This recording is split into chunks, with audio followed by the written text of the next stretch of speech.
Okay, there we go. It took a second. Hello, everybody. Today is Wednesday, January 15th. Yes, 15th, because my birthday is Saturday. I gotta remember that. And welcome to another episode of Mind Over Mystery. As you can see, my email's up there. The replays are on my YouTube channel. Anybody wants to email me about anything, just email me or DM me, and or we can set up anything to talk or have a co-host. So today's episode, I want to talk about unhealthy obsessions. There's from what I was reading, an unhealthy obsession is an extreme and compulsive preoccupation with someone or something. It can be a symptom of mental health problems. I know when mental health is talked about, they talk about like anxiety, ADHD, PTSD, depression. When they talk about, welcome in, Spicy. When they talk about those mental health things, they talk about ADHD and PTSD, but they don't really talk about the unhealthy obsessions that go along with the mental health process. Because when unhealthy obsessions can lead to dangerous things. I used to have an unhealthy obsession with gambling. Now, it didn't cause me to lose my house or lose my family, because it cost me some relationships, but I didn't have an established family at the time. But it did cause the unhealthy obsessions did cause a lot of problems. Good morning, Susie. Welcome in. My unhealthy obsessions caused some problems in my relationship, but at that time, thank you, Susie, I didn't have the family. Welcome in, Edgar. I didn't have a family or a house. Hey, Laura. I didn't have a family or a house that my unhealthy obsession with gambling would cause me to lose. So, in a sense, it did cause problems with relationships, but my unhealthy obsession with gambling didn't cause me to lose a house or a home. It just caused a lot of problems in relationships. But I've learned that it wasn't a good thing back then. And when it comes to mental health, they don't talk about unhealthy obsessions and how it can cause a lot of problems. I looked up a few of unhealthy obsessions because I don't know at the top of my head. And one of them, jealousy it's an unhealthy obsession that could lead to numerous problems. Now, was I a jealous person at one time? Yes, but I didn't have it to where I was like, it wasn't an unhealthy obsession of jealousy. But I used to be a bit jealous at one point in time. But I've learned to just, like, at my age now, it's like, yeah, I love my wife Kay to death, but I'm not gonna get jealous if somebody stares at her or gives her compliments. I'm not gonna let that obsession get to me and throw me into like a bad day, because at the end of the day, people are gonna flirt. As long as them people don't take it out of hand, then I'll be all right. Welcome in, Sherry. Another one is excessive focus on appearance, body dysmorphia. I have, and Kay has, and I know a lot of other people deal with body dysmorphia, because a lot of people that know me know my story. A lot of people that know me know of the weight that I gained after Hurricane Katrina. Good morning, the girl. Good morning, Lilo. And that obsession, that with me, I wasn't always that big, And when I gained all that weight, I didn't know what to do. So for 2 years, I tried to do it myself. Then I had a weight loss surgery. But till this day, I still sometimes see myself as that 510-pound person that man that was just so big. It was just welcome into girl. And I didn't know. It still Kay still deals with it. I'm sure there's plenty of other people that still deal with body dysmorphia, and some of them they never been big, and they still deal with themselves feeling like they're huge, and it leads to eating disorders. They got some people that won't eat, but then they got the opposite side of the eating disorders where people eat too much, and that obsession can grow, and it can either make you sick or it can make you big. It just depends on which spectrum of that eating disorder or that healthy obsession. Um, Excessive preoccupation with a specific hobby or interest to the point it disrupts daily life. Unhealthy fixation on a romantic partner. That's another one that, when you get so fixated, it turns into like control issues and controlling your partner. You know, and there's ways to be in a relationship, to be in charge without being obsessed. There's when you have a marriage, if the man or the woman says, okay, this is what I'll do and this is what you'll do and we can do it together, you know there's nothing wrong with that type. But when it comes to the point to where the woman or man is like obsessed with making decisions of what they wear, and it gets out of control and turns into an unhealthy relationship, and that's not good. you know because I've seen my friends go through it plenty of times. Oh, well, we can't come because such and such won't let me. And it's like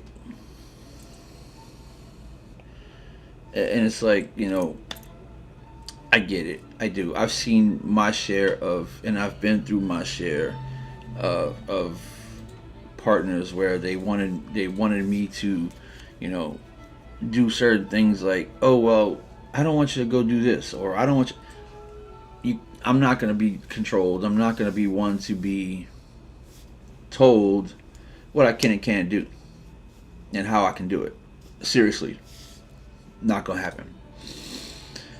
I've had that issue for over 30 plus years, and I get told, well, you can fix it. No, I've tried. I've tried, and I can't. Another unhealthy obsession is with social media. It gets to the point to where you live on social media, but not in real life, and it happens. It's easily, you can fall down a rabbit hole. I fell down rabbit holes with YouTube and start reading, and then memes, and then jokes, and then it just, over time, it catches your interest, and then you start just not realizing, like when people say, oh, well, I was about to go to bed, but I fell down a rabbit hole of videos on YouTube, or I fell down watching short videos on TikTok or another platform, and then it starts just becoming more and more and more, and that unhealthy obsession just, it gets out of hand. Now, I'm not perfect. Let is not a word for a marriage of equal partners. You're right, the girl. Me and Kay, we have things set in place to where agreed upon decision. Like, for instance, if we at the store and we see something that we've been wanting, not needing, something that we've been wanting, and we can afford it, and they put it on clearance or discount, and it's under $50, I don't even call her. She don't have to call me. She'll just get it. And if we can afford it, that's fine. But things like, other than that, we discuss it. So it's like we have things in place where we discuss things. Like, she's very not good at making decisions because of her nervous breakdown years ago. But before I make a decision, I'm going to discuss it with her because I'm human. So Be like, do we need this? Is this worth doing? Is this? I'm not just gonna go. Oh, I want to buy it. No, I don't just do that because I want to make sure we have, you know, things for our family. But back to the obsession with social media and things like that. It, even before TikTok, they had things like Vine and there's a few other apps that just all they did was short clips, like minute clips or less, and you know it's easy to get lost in that. I for one love funny animal videos. Hey Nessa, I for one love funny animal videos. Like absolutely love watching Planet's Funniest Animals.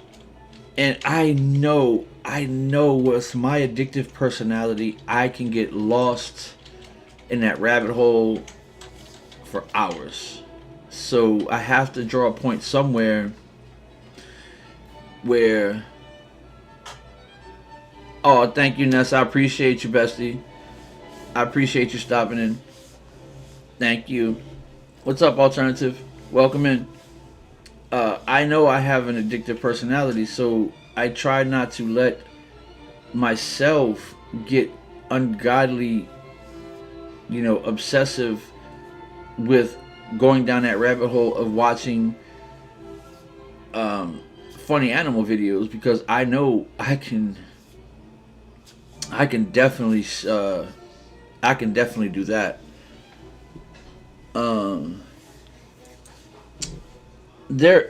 There are differences in obsessions and compulsions. Obsessions are persistent and unwanted thoughts that cause significant distress, such as anxiety or disgust. Yes, obsessions and compulsions. Yes, I agree. Funny animals are the best. Welcome in, Tim. Welcome in. But you can't. I'm not saying you can't, but sometimes it's like what I'm talking about is the unhealthy obsessions. They don't talk about a lot of mental health. They talk about more about ADHD and anxiety, but unhealthy obsessions can lead to more mental health issues, because when people try to have you move away from that obsession, you're going to get angry. Like I said, I had an unhealthy obsession with gambling, and when people try to take that away from me, I would get angry and I would lash out. And I see that, like people drink, but some people have an unhealthy obsession with drinking. Some people clean. They have an unhealthy, and it's called OCD. And compulsions are repetitive actions, behaviors, or mental exercise that people perform in response to obsessions. Yeah, compulsions, when people get depressed or they get angry, they'll go shopping because it's like maybe it's their therapy. I don't know, or they go spend way too much money, and things like that. I used to be like that. I used to have a compulsion. Oh, thank you, Susie, for the hat. But I've learned that I can live without needing all of that stuff that I would want. I would not want to know if I ever won a lot of money. I have an obsession with tattoos. I would love to have my whole body from my neck down covered in tattoos. And I'm fully admit that is an obsession of mine. And welcome in, Young Spitter. But love you too, Nessa. Have a good day. And it's sad how many people get lost in whatever they're doing, games, TikTok, or anything, and forget about the real world. Yes, the girl. I understand that. Welcome in, Sarah. I understand that. I for one have been there. I have gotten I have gotten to the sometimes where I just forget about what's going on. But I'm learning. Loud, screamy metal music is my go-to for dealing with anger. Yes, Everybody, has that. I I go to the gym. That's my therapy. That's my escape from the world. I like music. All right, the girl. Thank you. Thank you for stopping by. Um, we do need escape, Susie. I agree. And I've talked about it many, many times.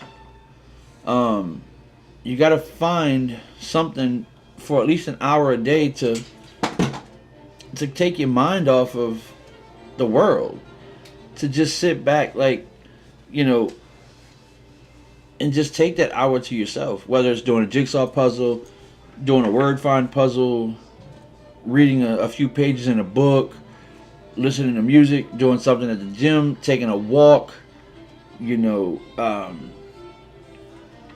whatever. It's good. I'm learning to slow down myself and step back, because when I first got on TikTok, I was obsessed with doing lives and talking to people and going in people's lives and going to this and going that, but I've slowed down, because if I miss a live or I missed a post, it's not going to hurt me or them. I'm still going to see it eventually. I'm not obsessed with, oh, go check my post out. Oh, go share it. Oh, go do this. It'll get there the way it'll get there. It'll fall where the algorithm wants it to fall. So I've learned that, to not be upset if I only get 20 views in 24 hours. Eventually, it'll fall where it's going to fall. The algorithm's going to do what it's going to do. Like, it just, I don't get obsessed with it anymore if nobody. Now, when I see a friend's post that's been up for 6 hours and it doesn't have no comments or anything, I will definitely comment on it, because that's just me. I'm not asking nobody to do that for me, but people do, and that's just the friendships I have. And so, thank you, Persephone. There are some obsessions that cannot be controlled. Like, people with OCD, anxiety, and panic disorders usually need therapy to help with their obsessions. Yes, yes. OCD. God, I hate these green screens sometimes. Let me take a sip of coffee.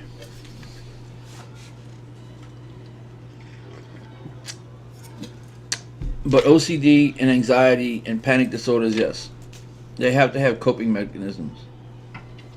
I remember when I first saw the TV show Monk, and his character, how OCD he was, and I couldn't imagine being that obsessive with cleaning, and I just couldn't imagine. I mean,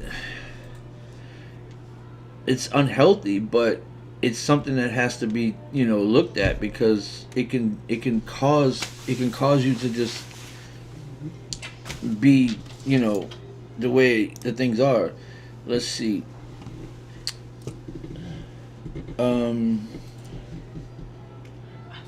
Overwhelming need to protect, or fear of losing control. Now, that one right there brings back to me fear of losing control. I've mentioned many, many times I have a control issue. It was very, very obsessive. But I'm learning to not let things bother me that I can't control. I am learning to accept the things that I can't control. For instance, if I'm driving down the street and somebody cuts me off, and I can only control the way I react. I can't control what they're doing. So I have to worry about my driving and not let their driving bother me, because, yes, in my head I'm probably just cursing them out, but I'm not going to. Exactly. And I'm working on that. It's hard for me, alternative. It is. It's hard for me to do that. But Tim, yeah, I get that one right there. I don't know if I can say those two words. I mean, you could type them, but I don't know if I can say them because I don't know what the algorithm's gonna pick up. But yes, the one with the S is the one that relaxes you. I think that's the one with the I. Uh, I don't know. I think that the one with the I is the one that's relaxing, and the other one is to hype you up. I always get those two confused. I always get them two confused. So the one with the S is to hype you up, and the one with the I is to relax you. Yes, that is a form of broccoli. S wakes you up. Yes. Okay. The ones we have is the I. The ones we use is the I. Yes, that's the ones we use because, um, yeah, TT don't like those words. Speaking those words. Now he was able to type them, but yeah, we partake in that too because of our anxiety. We have funny gummies, and we have. I know I can say the word vape because people use cigarettes and vape, but you just can't do it on screen. But vapes is the way to go. So welcome in Mario Kingdom. I don't do it. No, well they didn't mute it, so apparently they don't know. I guess the TikTok doesn't know. I'm not really a lightweight alternative, but I only use it in the evening sometimes because I take care of my mom, so I have to be alert so I can take care of her. So I don't usually partake. We don't usually partake it into the evening. Now sometimes I'll have a little bit here and there during the day if my anxiety gets to me, but I try to save it for the evening.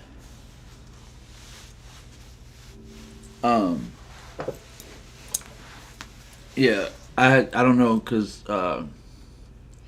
those things help. I only need one or two, like, and I'm not done. I'm not that much of a lightweight, but it does do enough to relax me. But there's other stuff like that it's called L-theanine. I'll talk about that another time. It's a natural over-the-counter stuff that you can buy anywhere, and it helps with anxiety. Compulsions and obsessions may take up many hours of a person's day and can interfere with family and so. Yes, obsessions and compulsions. Because OCD becomes more severe, avoidance may become an increasing problem. And can be negative in employment and education. Yeah, I mean, I talk about it a lot. I dropped out of school at 17 because I didn't like being told, to do this and do that, and I'm still to this day. I admit I have a very, very bad habit of having to control everything in my life, down to the wire, and I'm working on it. It's a work in progress. Will I ever get it completely, like, controlled? Probably not. But I can't let the things that I can't control bother me. For instance, I wake up and my TV goes out and it just stops working.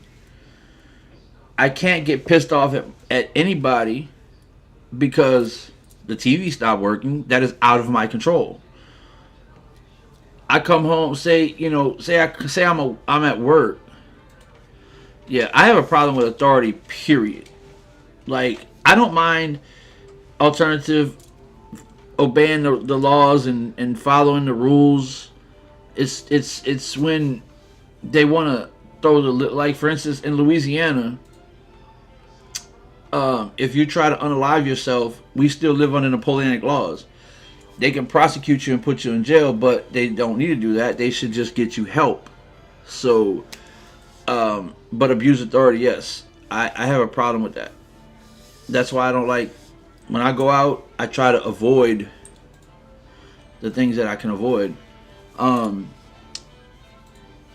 so when your OCD, I don't have a big OCD problem, because I'm unorganized. My wife, she's organized, so that's why we balance each other out. But when it comes to unhealthy obsessions, some people, no matter what they've tried, no matter what, it's they can never get over it. They can never solve that problem because it's something in their brain or something, and it's like no matter what type of medicine or therapy, they just can never get it right. And I understand that, but how do they know they can't fix it if they're not willing to try? I am trying to fix my control issue. Well, like I said, I'm gonna revert back to what I said. Will it ever be fixed? No, but I'm getting better at understanding it. Because if I can pay attention to my triggers, and if I can know what triggers certain things in me, maybe it can help me. Exactly, you have to put in the work. I talked about that dedication and motivation. You can have all the motivation in the world, but you have to find that dedication to have that motivation to fix things. But not everybody can fix their obsessions or their OCD. It's like they say, "Oh, I can fix you," or instead of saying small improvements and continue learning, always improving. Exactly. But they always want to say, "Well, I can fix you," or instead of saying, "Let's see if we can help you figure it out." Don't say you can try to fix somebody. And alternative, I agree. Improving in little steps at a time. I always say, I adapt and I listen and I learn. So again, I have about a minute and a half left. So I want to thank y'all for standing here. This is my second one that I've had this many people stand here. Tim, I appreciate you, brother. I didn't ever think you would sit in on this because you're trying to get you're trying to get your life together, and your business, and things like that. I appreciate everybody stopping by, and this has been another Mind Over Mystery podcast. And I got about maybe a minute left, so I'm gonna go ahead and say again. I have my email right there, jkl@outlook.com. My replays are on YouTube. Anybody has any topics they would like me to discuss, feel free to email me. It doesn't matter. I won't say who emailed me the topics. That'll stay anonymous. I won't put that out there unless they want me to. That's on them. But as far as me, no. Anybody that emails me a topic, it'll stay anonymous. Anybody ever wants to co-host, anybody ever wants to co-host about anything, what I need to start doing, if TT stays around, what I'm going to start doing is making a video of my topics. So if anybody wants to co-host. So again, I love y'all for sticking around. And after this, I'm still going to be here, but I'm just stopping the recording for this. Love you guys.